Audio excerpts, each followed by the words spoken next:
Bom dia, Luísa.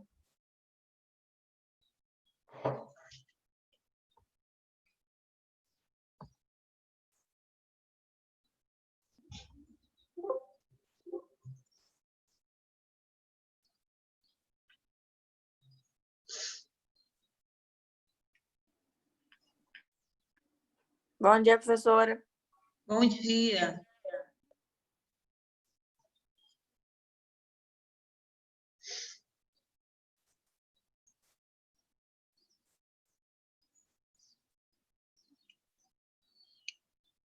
E aí, Luísa, como é que estão os negócios?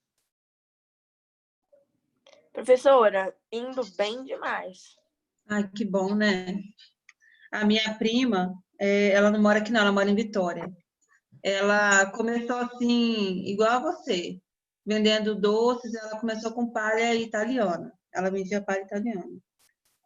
Agora ela está caminhando para o buffet já, sabe? De promover Caraca! buffet para as festas, ela faz tudo.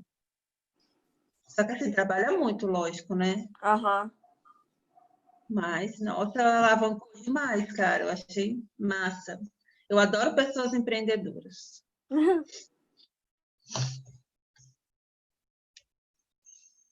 Bom dia, Duda. Bom dia, professora.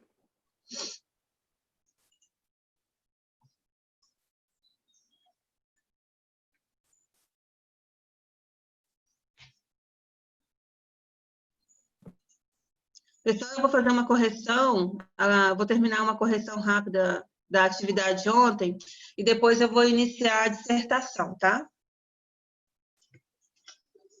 Hoje nós vamos ter uma aula de dissertação.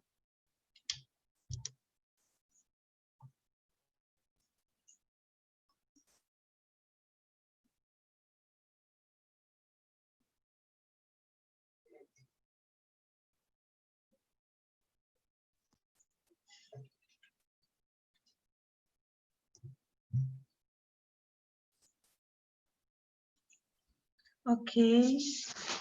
Pessoal, abram o livro de vocês lá na página 35, que foi onde nós paramos ontem. Página 35 do livro didático.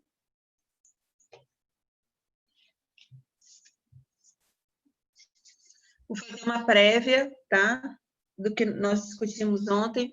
Ontem nós falamos a respeito de predicado nominal. Na construção do predicado nominal, eu preciso do verbo de ligação e também preciso do predicativo do sujeito. Então, eu tendo esses dois, eu tenho um predicado nominal, ok? Então, nós vimos o verbo de ligação.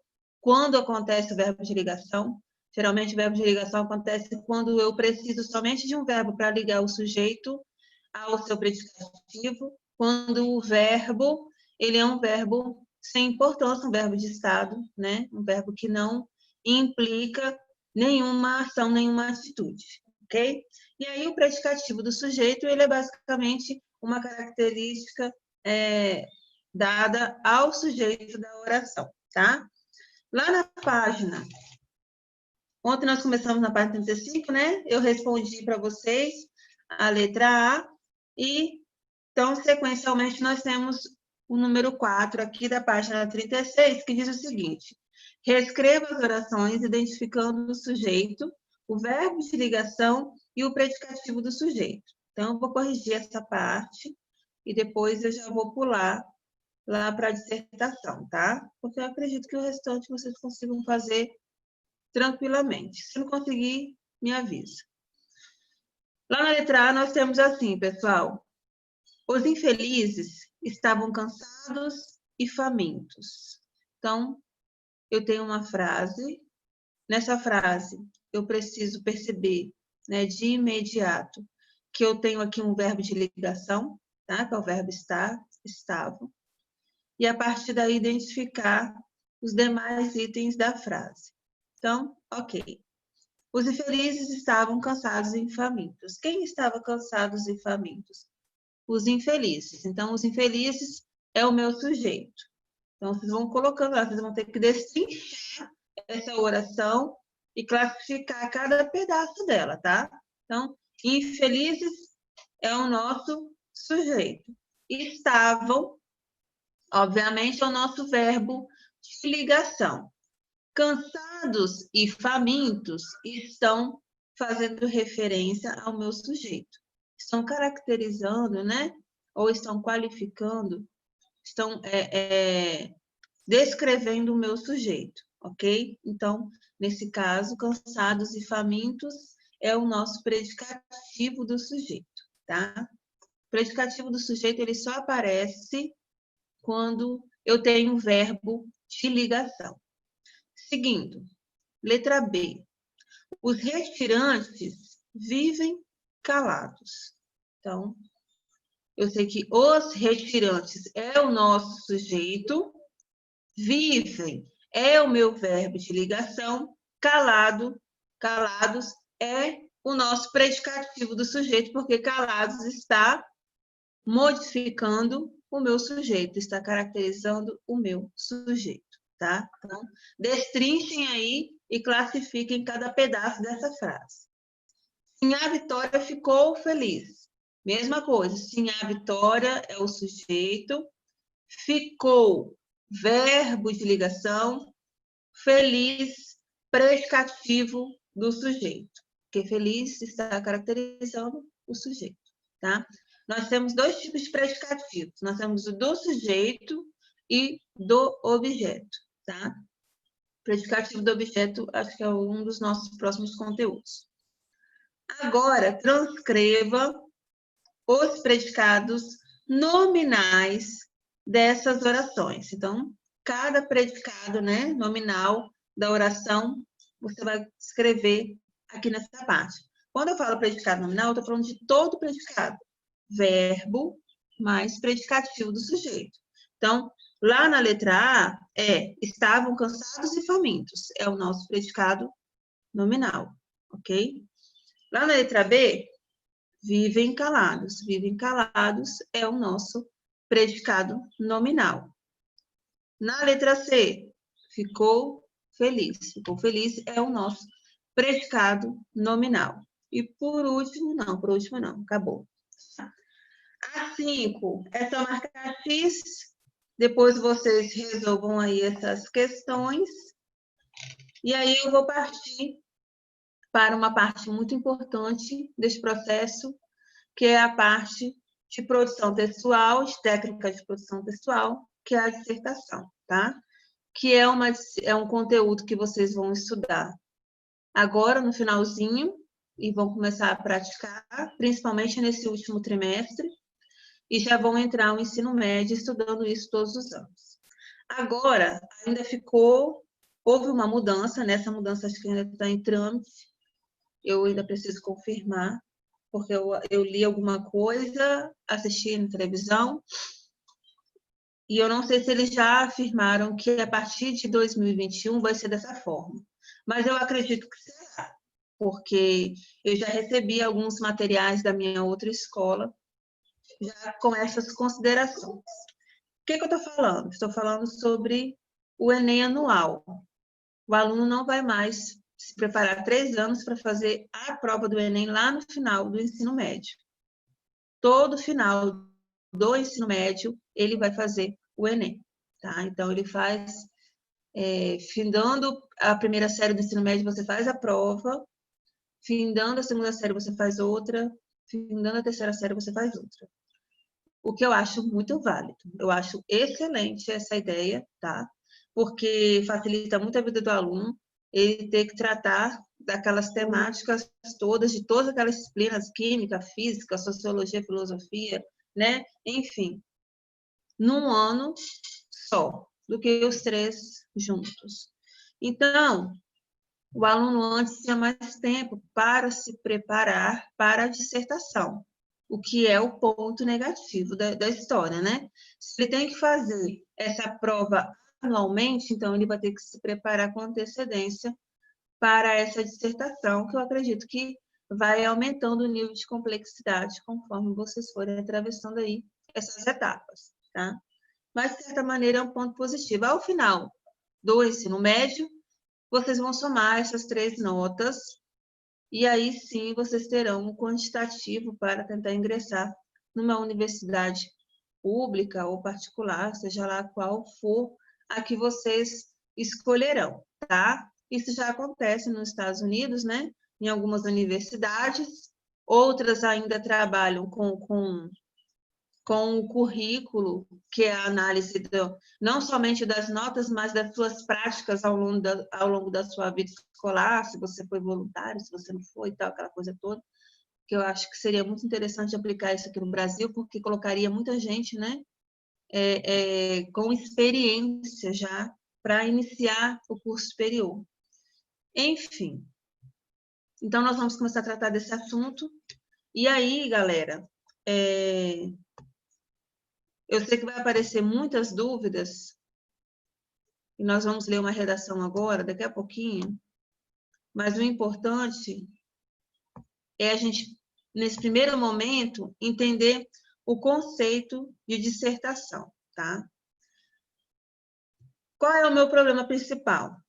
É o aluno entender que para eu escrever uma dissertação, eu preciso ser uma pessoa bem informada, tá? Essa é a base. Eu preciso, sim, estar atento ao que está acontecendo no mundo. Eu preciso, principalmente estudantes de ensino médio que vai fazer prova de Enem, eu preciso saber não somente os vocabulários e a técnica de escrita, né? Primeiro, a introdução, eu coloco a minha tese. Ok. Mas se você não tiver conteúdo, você pode saber toda a técnica que você não vai conseguir escrever. Então, por que a grande dificuldade do aluno de sentar e escrever uma dissertação? É a falta da informação. Não é porque ele não sabe escrever, não é porque ele não sabe coesão textual, não é porque ele não sabe articular os conectivos.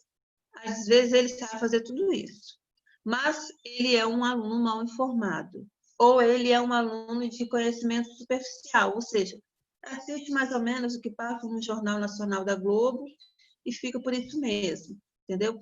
Então, se você for fazer uma prova com pouco embasamento, com certeza você não vai conseguir, né? O último Enem, ele tratou da democratização do cinema.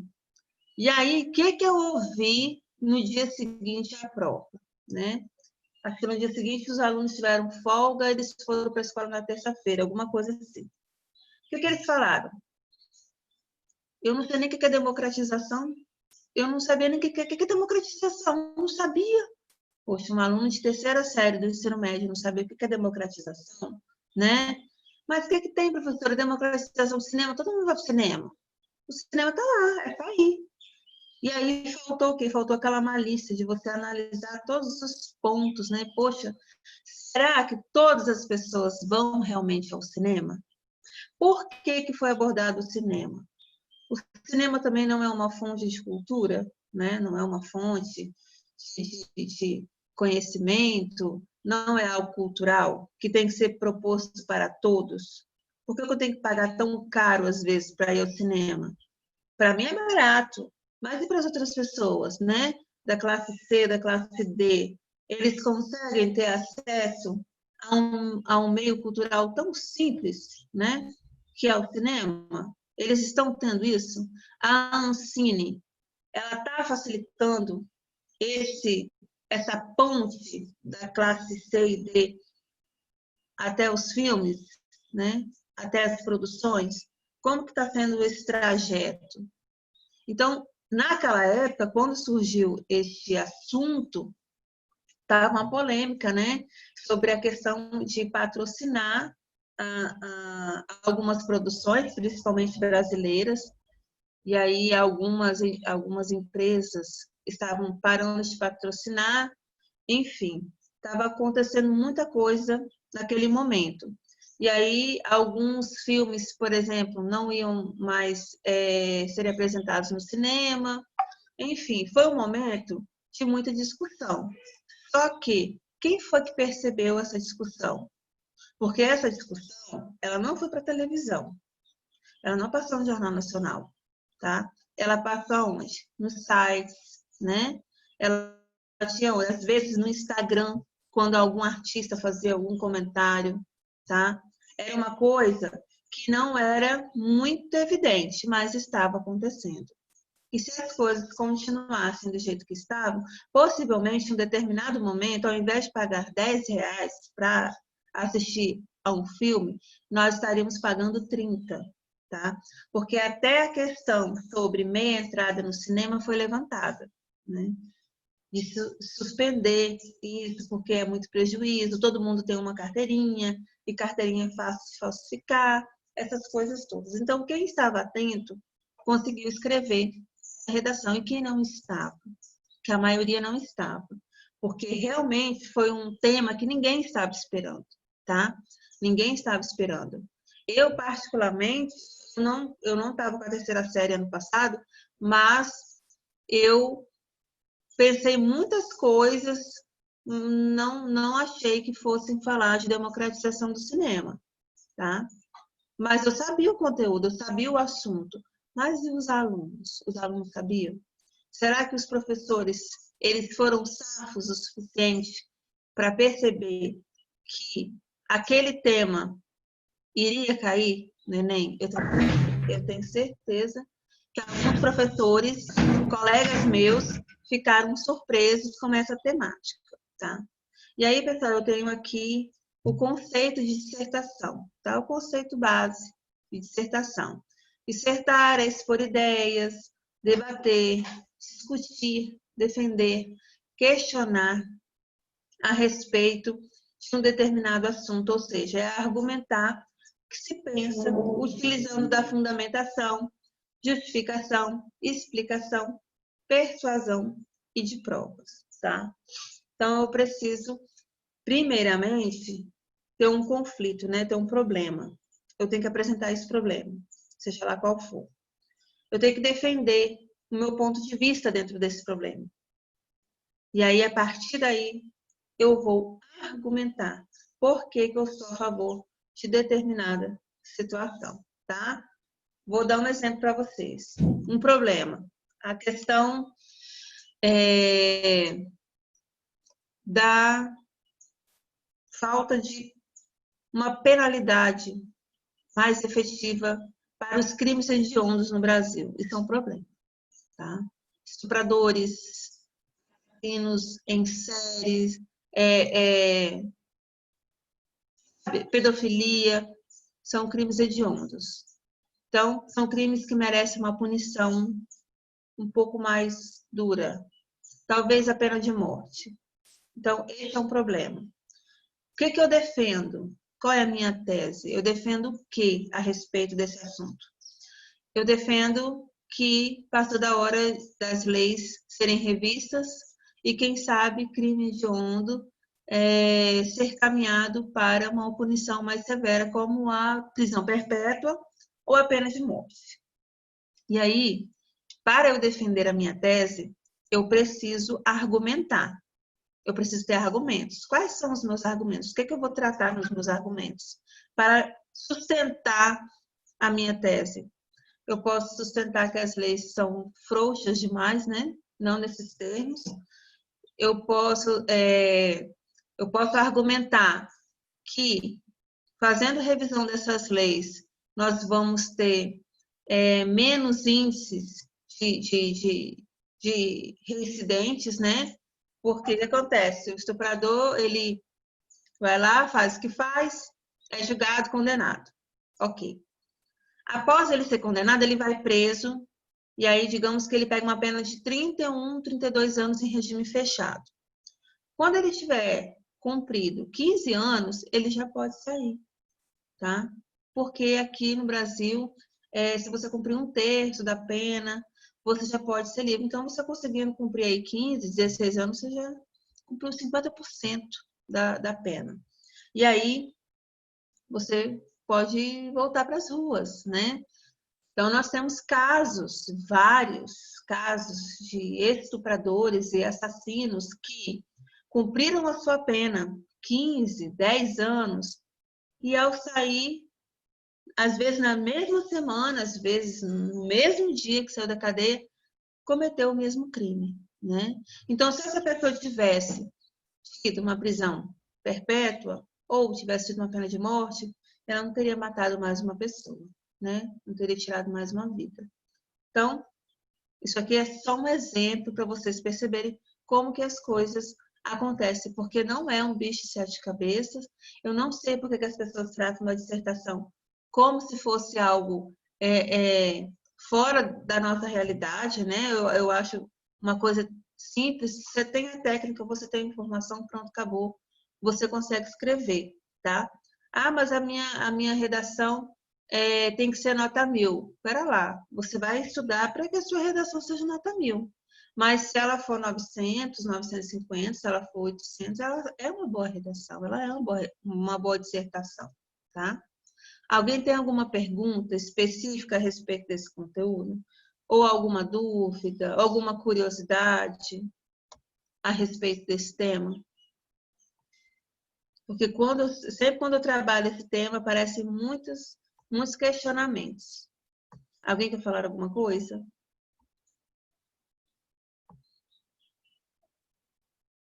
Não? Nono ano? Olha aqui, pessoal. Isso aqui, geralmente, é a parte técnica do texto, da produção textual, tá? É o que o professor basicamente apresenta quando vai começar, né, naquela parte da construção textual. Eu gosto sempre de ensinar primeiro o aluno a fazer a introdução. Porque eu não posso pedir para que ele faça o texto inteiro de uma vez, tá? O aluno precisa entender que uma dissertação ela tem 3 partes. A parte introdutória, a parte do desenvolvimento e a parte da conclusão, tá? E aí, galera, quando a banca pega o seu texto, a primeira coisa que a banca olha é a estrutura visual do seu texto, tá? A letra, não preciso nem comentar, né? Não preciso nem dizer que tem texto que realmente a banca vai olhar com maus olhos. Por quê? A letra é garranchada, é confusa e às vezes o aluno não consegue delimitar a sua linha esquerda e a linha direita. O aluno escreve o texto no meio e eu sou sincera em dizer que esses textos, eles não são bem corrigidos, tá? Já tem ali uma má impressão. Então, a primeira impressão é qual? A sua letra. A sua letra tem que estar caprichada. Professora, mas eu não consigo. Então, agora é a hora de começar a treinar, tá? Colocar a sua letra dentro daquela linha ali, começar a organizar, diminuir o tamanho da letra, diminuir o tamanho da palavra, ou se a letra for muito pequena, começar a trabalhar essa parte visual, tá? Criar uma estratégia, porque é uma estratégia. É só naquele momento que você vai precisar usar esse recurso, tá? Então, é importante essa parte visual. Ortografia, com certeza, são descontados muitos pontos em ortografia. Porque se o aluno chegar na hora, quiser escrever exceção, e ele não souber escrever exceção, eu sugiro que ele utilize um termo sinônimo, tá? E não corra o risco de escrever errado. Por quê? Porque eles vão corrigir e eles vão perceber. Enfim, mas professora, será que eles corrigem mesmo? Olha, gente, eu já estudei muito a respeito das bancas, né? Nós já tivemos muitas formações e sempre foi falado muito sobre as bancas examinadoras. Então, a gente acredita, né, que a banca ela seja profissional ao ponto de corrigir as redações com coerência e com honestidade. Eu prefiro acreditar que sim, tá?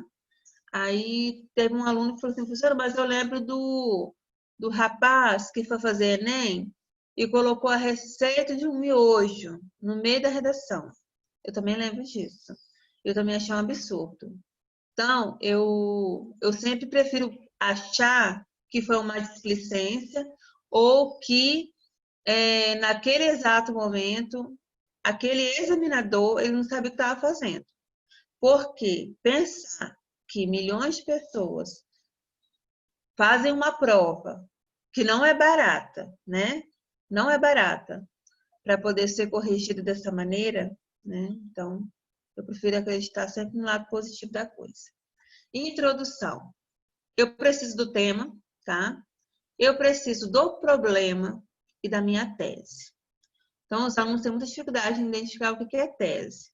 E confundem muito tema com tese. Tema, pessoal, qual é o assunto que vai ser abordado? Então, eu dei um exemplo para vocês aqui sobre a revisão das leis, né? Na prática de crimes hediondos. Então, esse pode ser o nosso tema. As leis precisam ser revistas, principalmente para crimes hediondos. Quer ver um exemplo? O goleiro Bruno. O goleiro Bruno, ele foi julgado e condenado por ter assassinado a mãe do filho dele, né? Crime, na época, considerado como tem um nome lá que eles falam, motivo fútil. Isso, motivo fútil. Bom, toda a repercussão se deu em cima de um assassinato que foi cometido e, ao final, jogaram a mulher para os cachorros comerem. Beleza, tá? Pouco tempo depois dele ter sido julgado e condenado, ele já saiu da cadeia. Então, tem o quê? Acho que 6 ou 7 anos que ele cumpriu de pena, foi muito pouco tempo. Ele já saiu, está de volta. E aí? Né? Talvez pela evidência que tudo aconteceu, né? Que tudo ocorreu, pode ser que ele não cometa o mesmo crime. Pode ser que ele não faça a mesma coisa. Mas e aí? E a justiça com relação ao assassinato da mãe do filho dele? Vai ficar por isso mesmo? 6 anos, 7 anos pagou pelo crime?